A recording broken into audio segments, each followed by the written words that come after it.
చాలా శక్తివంతుడు. వినాయకుడిది ఏనుగు ముఖం, ఆయనది చాలా పెద్ద పొట్ట. వినాయకుడు శివపార్వతుల కుమారుడు. కుమారస్వామి వినాయకుని తమ్ముడు. వినాయకుడి వాహనం ఎలుక. సృష్టిలోని చిన్ని ప్రాణుల్ని సైతం తీసి పారేయలేమనే సత్యాన్ని చెప్తుంది ఆ ఎలుక. మనం చేసే పనులకు ఆటంకాలన్నింటినీ తొలగించి మంచి బుద్ధిని, జ్ఞానాన్ని ఇస్తాడే వినాయకుడు. పూర్వం గజాసురుడని రాక్షసులకు ఒక రాజుండేవాడు. ఆ రాక్షసుడు తనకు కావాలనుకున్నప్పుడు తన తలను ఏనుగు తలగా మార్చుకునే శక్తి ఉండేది అతనికి. గజాసురుడు మహాశివభక్తుడు. శివుణ్ణి మెప్పించి వరం పొందడానికి తపస్సు చేస్తాడు. గజాసురుని తపస్సుకు మెచ్చి శివుడు ప్రత్యక్షమై నీకు కావలసిన వరం కోరుకో, ఇస్తాను అంటాడు. నువ్వెప్పుడు నా ఉదరంలో నివసించాలి అని వరం కోరుకున్నాడు గజాసురుడు. అలాగే జరుగుతుంది అని వరమిచ్చాడు శివుడు. అప్పట్నుంచి గజాసురుడి పొట్టలోనే ఉన్నాడు శివుడు. ఇక ఈ విషయం పార్వతికి తెలిసి ఆందోళన చెందుతుంది. తన సోదరుడైన విష్ణుమూర్తిని ప్రార్థిస్తుంది. అప్పుడు విష్ణుమూర్తి ప్రత్యక్షమవుతాడు. శివుణ్ణి వెతికి పెట్టమని కోరుకుంటుంది పార్వతి. పార్వతిని విష్ణుమూర్తి ఓదార్చి శివుణ్ణి తిరిగి కైలాసం తీసుకొస్తానని బయలుదేరతాడు. శివుడు ఎందుకు కనపడట్లేదో, ఎక్కడున్నాడో విష్ణుమూర్తికి తెలుసు. ఆలోచించకుండా వరాలిచ్చే శివుడి అలవాటు కూడా విష్ణుమూర్తికి తెలుసు. శివుని వాహనమైన నందిని గంగిరెద్దుగా మార్చేస్తాడు విష్ణుమూర్తి. విష్ణుమూర్తి గంగిరెద్దు ఆడించేవాడిగా మారిపోయి నందీశ్వరుడితో కలిసి గజాసురుడి కొలువుకి వెళ్తాడు. గజాసురుడి ముందు గంగిరెద్దును ఆడిస్తాడు విష్ణుమూర్తి. అత్యద్భుతంగా సాగుతూ ఉంటుంది గంగిరెద్దుల ప్రదర్శన. గంగిరెద్దుల ప్రదర్శనకు ఎంతో ఆనందించిన గజాసురుడు నీకేం కావాలో కోరుకోండి అని అడుగుతాడు. మీరు మహారాజు గజాసురుడు, నాకు కావలసింది అడుగుతాను, మరి ఆడిన మాట తప్పరు కదా అంటాడు విష్ణుమూర్తి. తప్పను, మీరడిగింది ఇస్తాను అని హామీ ఇస్తాడు గజాసురుడు. మీ ఉదరంలో ఉన్న శివుణ్ణి మాకివ్వండి అని అడుగుతాడు విష్ణుమూర్తి. గజాసురుడికి ఆశ్చర్యం కలుగుతుంది. శివుడు తన ఉదరంలో ఉన్నాడనే కేవలం విష్ణుమూర్తికి, పార్వతికే తెలుసు. తన దగ్గరికి గంగిరెద్దులు ఆడించేవాడుగా వచ్చింది విష్ణుమూర్తే అని తెలుసుకుంటాడు గజాసురుడు. గజాసురుడు విష్ణుమూర్తి పాదాల మీద పడి ఈ విషయం మీకు మాత్రమే తెలుసు, నన్ను మన్నించండి అని వేడుకుంటాడు. ప్రాణం పోయినా నేను మాట తప్పను, కానీ ఒక్క షరతు, నా తల ఎప్పుడూ శివుడి వద్ద కైలాసంలో ఉంటే అందరూ పూజలు అందుకోవాలి. శివుడు నా చర్మం ధరించాలి. శివుడు ఏనుగు చర్మం ధరించడానికి కారణం ఇదేనరా. విష్ణుమూర్తి గజాసురుడు అడిగిన దానికి ఒప్పుకుంటాడు.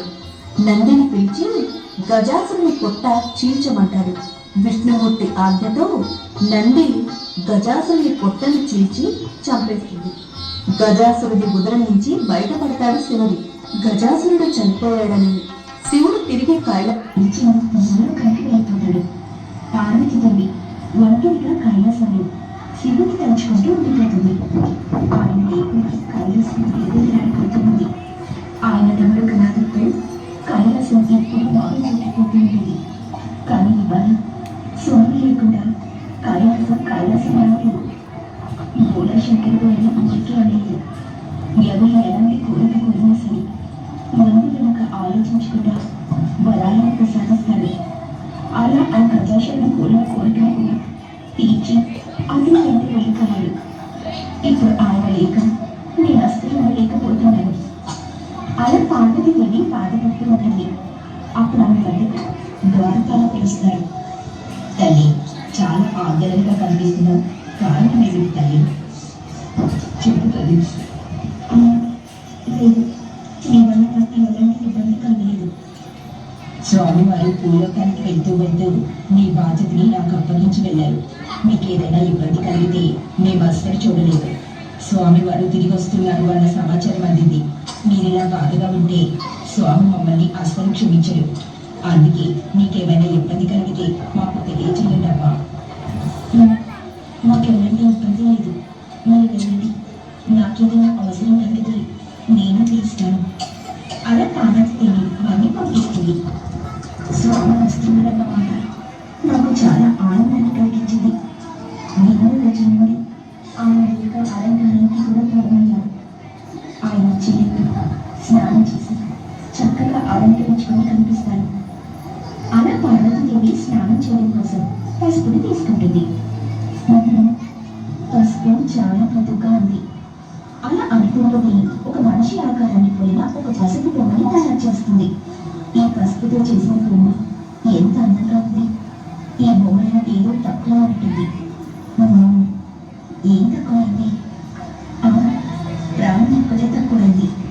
అలా అనుకుంటూ ఆ పసుపుతో చేసిన బొమ్మకు ప్రాణం పోస్తుంది పార్వతీదేవి. బొమ్మకి నడక అని పేరు పెడుతుంది. తొలి తొలి ఆహా, ఆ పిలుపు ఎంత బాగుంది. సకల జీవరాశులకు కలిగిన నేను ఆయన ఎంత అద్భుతంగా ఎవరూ నన్ను పిలవలేదు. ఇవాళ నుండి నన్ను పిలువండి.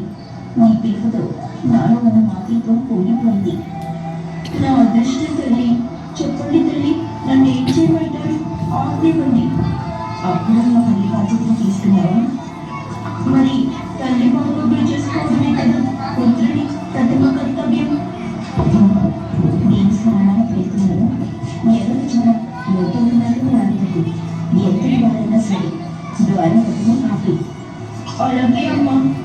నీకిప్పుడు సకల శక్తులను ప్రసాదిస్తున్నాడు. ఈ శక్తులతో నువ్వు ఎలాంటి బలవంతులైనా ఎదుర్కొనగలవు. అలా పార్వతీదేవి వినాయకునికి సకల శక్తులను ప్రసాదిస్తుంది.